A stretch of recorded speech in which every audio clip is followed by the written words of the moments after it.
So, ayan po mga ka-viewers, dahil Father's Day ngayon, pagbigyan natin si Dadong sa mga gusto niyang lakad. Char! Ganun.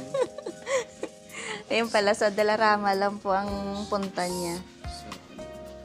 Namimili lang po siya ng trellis para sa kanyang mga alaga.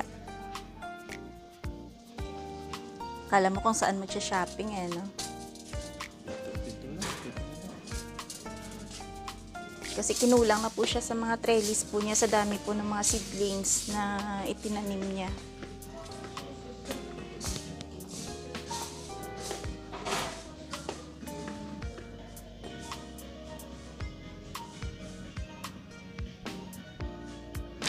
Bili din tayo ng kutsara. Buti may mga kutsara na sila ngayon. Tsaka isang tinidor.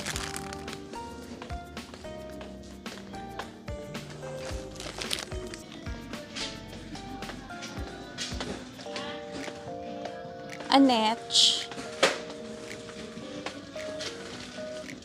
Magkano na ngayon yan pa?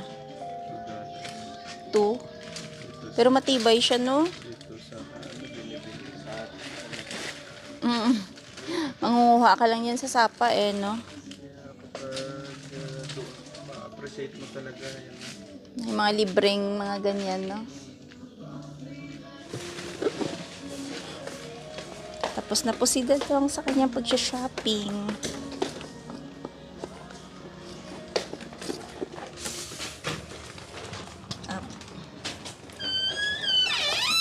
So, happy Father's Day na pa. Kasi kompleto ka na sa kailangan mo. Happy na yarn. Yan na po yung nagpapasaya ngayon kay Dadong.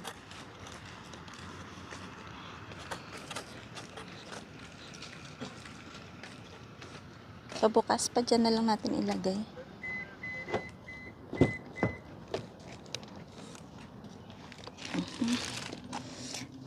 Ayan, bumili din ako ng saging dun sa No Frills. Tsaka, ayan, may drinks.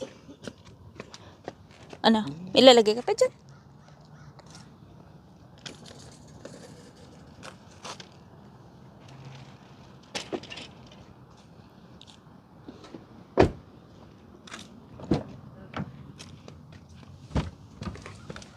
Napaghahalata na po yung edad ng tao kung ano, nagiging masaya na sa halaman. Halaman, di ba? Gardening. Hindi mo alam. Tapos, ano pa pa? Farm life, di ba mga ganon? Mga tunog ng ibon. At ano pa ba? Yung dati ay ano, pabango yung gusto ngayon. Pang-plus na. Mga mint.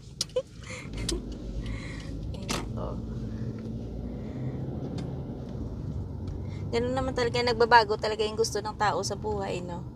Kung dati ay gusto mo ng maingay, ngayon gusto mo yung tahimik na lang. Ayaw mo ng magulo. So, ayan. Daan muna kami ng ano lang, car wash. Ha? Ano ba? Wala nang ulan? Sure Sabi, ka? wala. Baka mamaya kasi umulan eh. Dali, double check. Mamaya na lang manapon para sure tayo. Nagbago pong isip. Gusto niya umikot sa Shell. Sabi, ayun, wala naman. Ay, 9 PM pa, may ulan. So, may ulan po mamaya. Eh, paano yun? Alam nga naman, hindi ka magka-car wash mamaya ay ano, schedule mo. Kasi pag linggo, may schedule po kaming car wash. So, umulan man o hindi, i-avail mo para hindi masayang, 'di ba, yung bayad. So, uwi tayo sa kape. Magko-coffee na lang si Dadong. Yan na po yung pinaka-treat po niya ngayong Father's Day. Treat niya sa sarili niya. Araw-araw naman tayo nagko-coffee.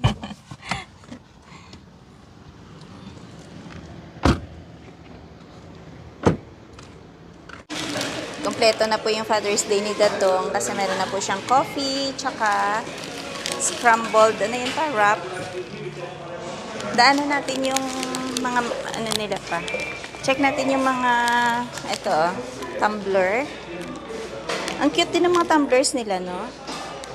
So, tigti 30. Ayun, no? Para siyang Stanley, no?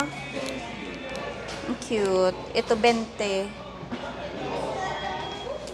Ito naman, kanya ng Saskatchewan to. Canada lang nakalagay. Pero ito mas cute, oh. Mas cute yung kulay na ito. Tsaka ito. So, meron silang mga yung sombrero. Bucket hat. Parang ano ata to, sabi 30 din to, no? Yan ang cute. Yan na. Hindi iba yan. Mag yan eh.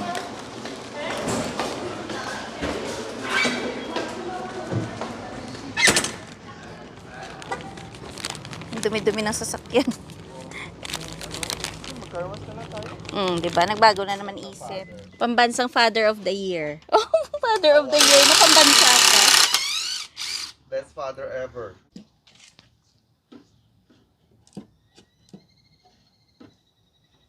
Ginagawa niyo sa Father's Day. Busy yung ating Father of the Year.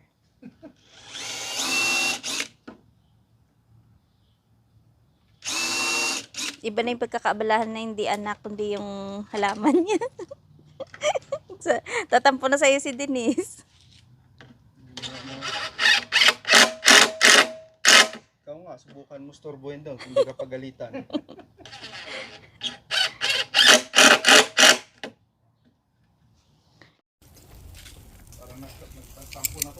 Ito na po yung entry ni Sir Dadong sa kanyang Father's Day edition.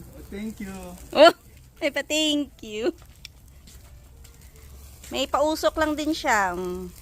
Ito na yung kanyang pakain. Father of the Year, awardee. May medal yan mamaya eh. Goes to Dadong Gressman.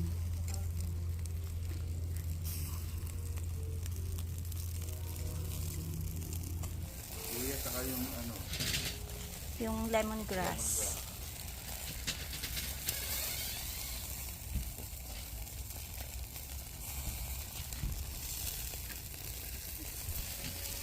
Pwede na to. Kasi half cook na siya eh.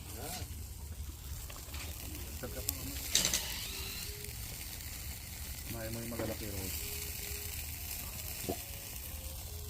Ano, punas.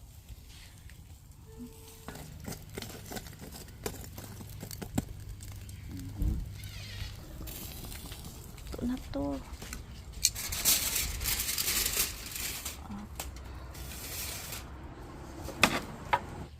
Grabe po yung init, pero yung ating Father's Day celebrant, oh, tuloy-tuloy yung paggawa. This is the time to shine. Time to shine daw. Kasi tinatapos po niya lahat ng mga seedlings namin na maitanim ngayong araw. Dahil ano na, kumbaga, ito na yung tamang time na para lumaki na sila dahil tuloy-tuloy na yung pagsikat ng araw pa, no? Yeah, dali. Ay, pusa mo.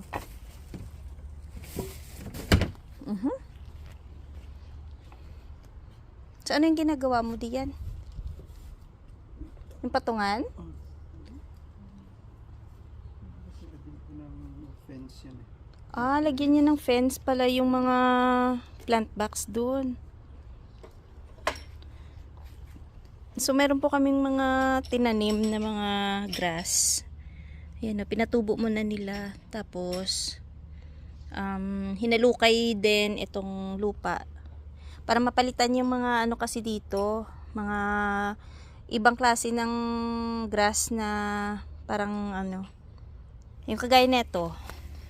Ayan, kasi mabilis po itong dumami.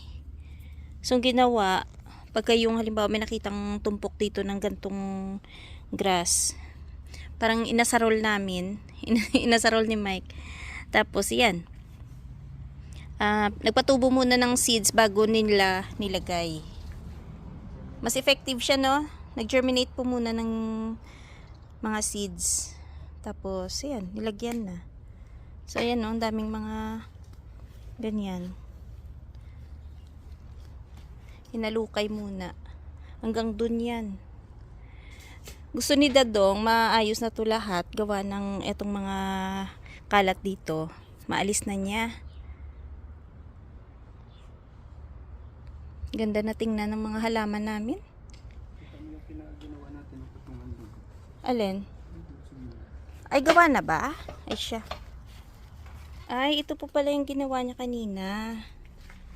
So, 2 layer. Ayan. So, medyo malalaki siguro yung ilagay niya dito mga paso sa una. Tapos, yung dito, medyo maliliit. Maganda na tingnan dito. Oh. Ito yung nilagay niya nakaraan na para sa weeds na fabric. Para hindi po tumubo yung mga damo, nilagyan niya nitong fabric na yan. Ayan. Tapos, ayan na po yung mga sili na nilagay niya. Diyan naman yung upo. So, maayos na dito tingnan. Lalo na siguro kung dyan na yung mga gulay-gulay namin. Pero usog lang yung mga kalabasa po namin. No? Biglang tumaas, oh. Kahit malang makakuha kami ng panggisa lang dito. Itong dulo niya, diba, masarap tong igisa. Tapos yung mga bulaklak. Ayan. Kahit ganun lang yung maani namin dyan, pwede na. Masaya na kami. Tapos, ayan po, lumaki na rin talaga yung mga halaman namin. Lalo na yung talong, tingnan nyo po, oh. Lumapad na yung mga dahon. At yung kamatis, nung nakaraan, yung kamatis namin, medyo, ano yan, parang isang dangkal lang. Ngayon, dumoble na po yung taas niya. Ang lulusog. Ganda. Parang may ano na nga daw dito eh, sabi ni Dadong. May bulaklak na ba yan pa? Ito? Ay, oo, parang pabulaklak na yung iba. Ayun o, yung dulo niya. Meron na, nag-ano na siya. Nakalabas na yung ibang mga bulaklak. Ayan. Yan o. Ayan. So, mga ilang araw na lang, may mga bulaklak na to. Kakatuwa. Ang tataba nila. Ayan o. Yung ating hydrangea, andyan pa rin. Okay pa naman siya. So, dapat pala, dito siya sa, naka-shade pala siya kasi hindi niya kaya yung sobrang init. Madali siyang masira. Kaya dito lang siya. Ayan o. So, ganito lang po kasimple yung celebration namin ni Dadong ng kanyang Father's Day. Ayan. Masaya siya na tatapusin niya muna yung project niya dito sa backyard.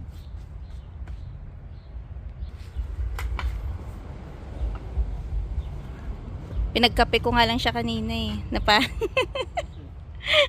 Pinagkape. Yung sarili pala, hindi pala ako yun. Bukas na lang kita pagkapehin. So, yan na kanina yung inihaw namin. At, ito naman yung puto. Ito yung binili namin nakaraan na, 10 piso eh, na $10 na sa marketplace. Ganyan po siya. Plastic. Kakatuwa talaga yung kamatis. Ayan o, ang dami na yung mga bulaklak o. Hindi pa naka-open.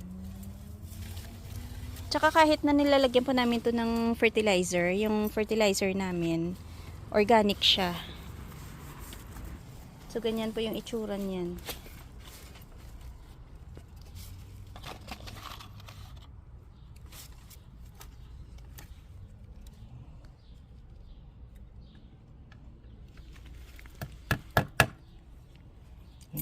Banat ko ng sobra.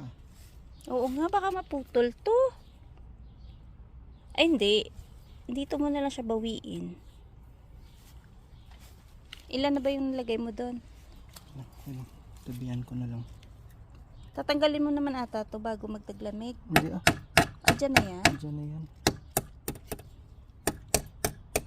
Sulit na sulit yung Father's Day ni Dadong. Talagang nilaan niya para sa garden niya. Ibang project mo sana eh. Diba? Iba sana yung gagawin nila. Yung magpapalit sana sila ng countertop. Kasi nandyan na yung countertop eh. Kaso lang, hindi magkasunod yung off nila. So, maalangan. Hindi matapos ka agad.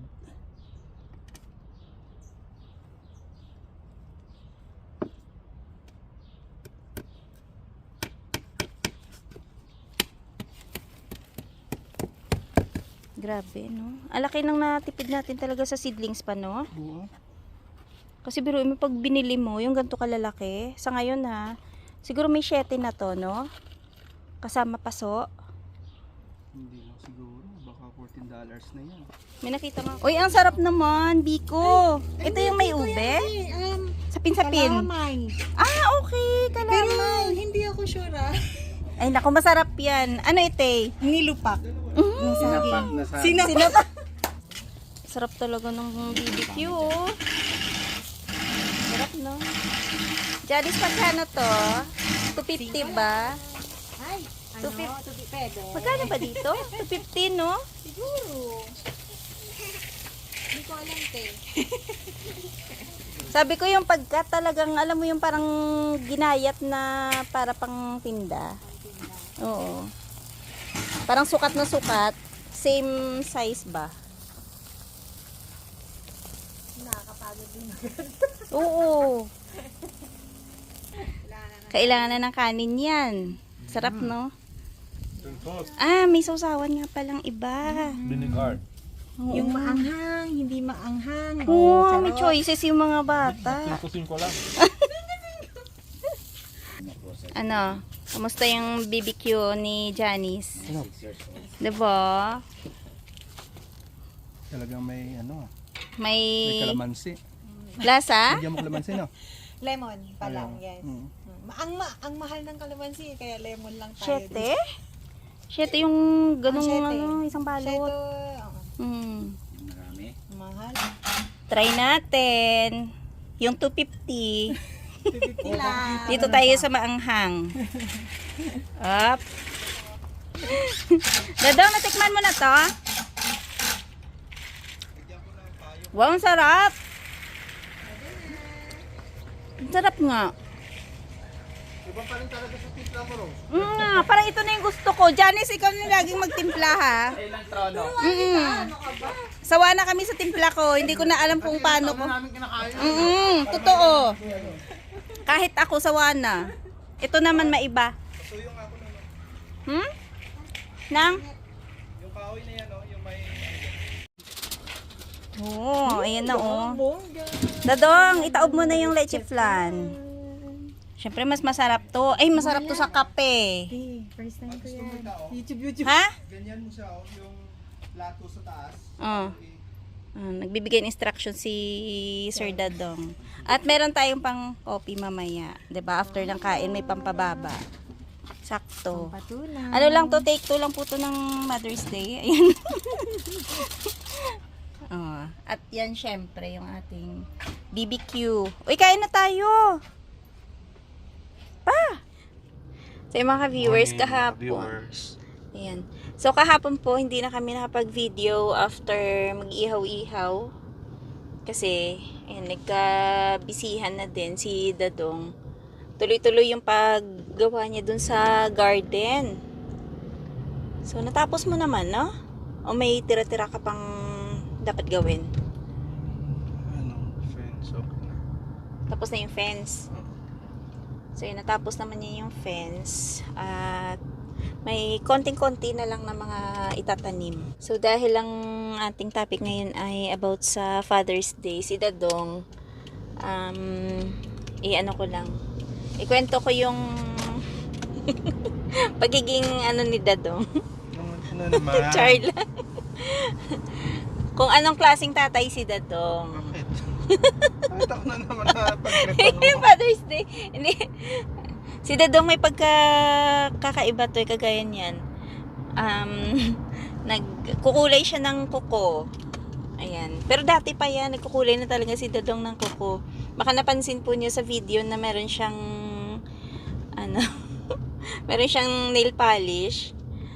Dati ngayon gustong-gusto mong nail polish pa yung kulay itim, no? Kulay itim. Tapos may kakaiba to si Dadong. Tapos yung buhok niyan, ayan, sa ngayon madalas siyang ganyan, kalbo. Pero dati, ang trip po niyan is, nakaaraw po yung buhok niya. Tapos may time pa na parang half lang yung may buhok, no? Binubuking no? So, ayan, binubuking ko lang si Dadong. Mahilig po yan na buhok niya, parang kakaiba. Alam mo yung parang airbender, ayun, yung buhok niya naka-arrow, yung itong gitna lang, may arrow. Tapos yung sabi ko nga, yung half may buhok, half wala. Ngayon, parang hindi ko na ma-imagine yung gano'n itsura mo pa na walang buhok yung kabilang side. Kabataan pa yun. Medyo bata-bata pa. So, anong klaseng si Dadong? Anong klase yung personality niya? Akala mo lang siya, yung parang seryoso. Pero makulit din. 'Di ba, Dadong? Siyempre yung tao nag-iiba rin. Hindi sa lahat ng oras ay seryoso. So, ayan, happy Father's Day ulit sa lahat ng mga tatay. Lahat ng daddy, papa. At, ayan, sana na-enjoy po niyo yung araw niyo. Kasi kami kahapon, si Dadong naman ay na-enjoy niya yung isang araw niya na puro sa garden lang. So, mga ka-viewers, hanggang dito na lang muna yung aming video for today. Maraming salamat sa palaging pagsubaybay sa aming mga videos. Ingat-ingat. Bye-bye.